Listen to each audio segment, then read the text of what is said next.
Hey, Fernbark here. So it's been a little over a week since I made a video up at Morning Wood. With best laid plans, just don't always work out the way you hope they would.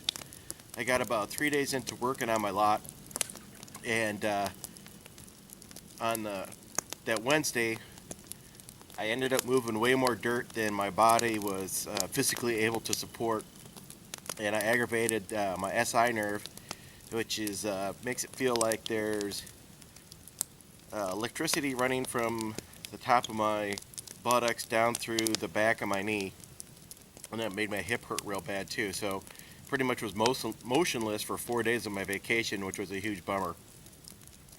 And now I live in fear of aggravating that again, so I'm gonna have to really be careful about what I do, because I just really can't afford to take time off of work to goof around up here. So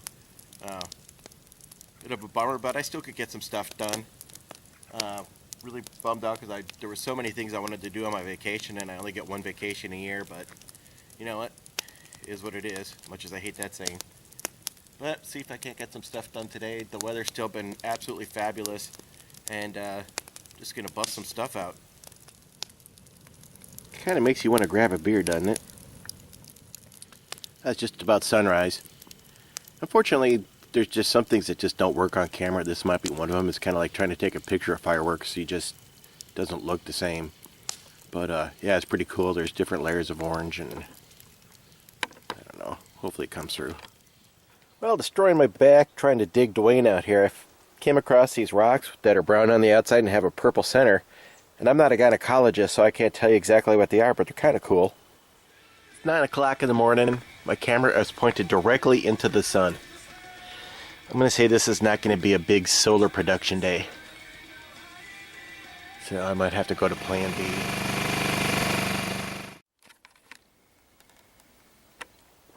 Look at all these hawks.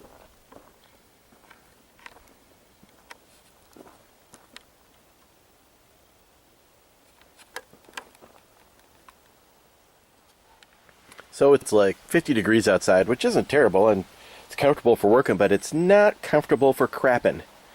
So I guess that answers the question, why do bears hibernate?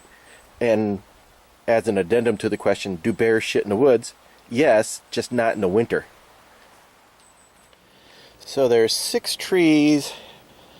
There's these 3 whiter trees in the front, and then behind there's a half a dozen trees I want to clear. And in order to get to those, I have to negotiate this mess right here. And then this part was just completely filled with huckleberries, just like you see that wall right there. And then now I'm getting into some stumps and leftover logs, which are half rotten, a little perilous. And I gotta hack through that bit of huckleberry to get to those trees right there.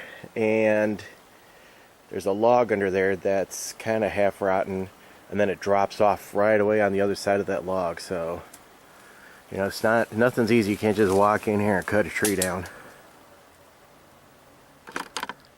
Now here's a revolting development. I finally cleared a path down to those trees, and now the wind has picked up, which you wouldn't think it's a big deal, but the wind is blowing this way, and I want the trees to fall that way.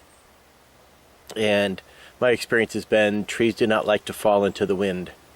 So I'm going to wait and see if this dies down a little bit, and then I'll crawl down there and try dropping them buggers. So for the last 7 months I've been cutting down the wrong trees, because there she is. The 100 trees I cut down, if I'd have cut down these 100 trees. Oh well, it's all good. Nervous Nellies that's afraid to crack open a bag of chips if it's a few days past the expiration date, but today is October the 6th, 2015, and the manufacturer says that they would like you to consume this before December 16th, 2009. So I'm gonna just err on the side of caution this one time and not drink this.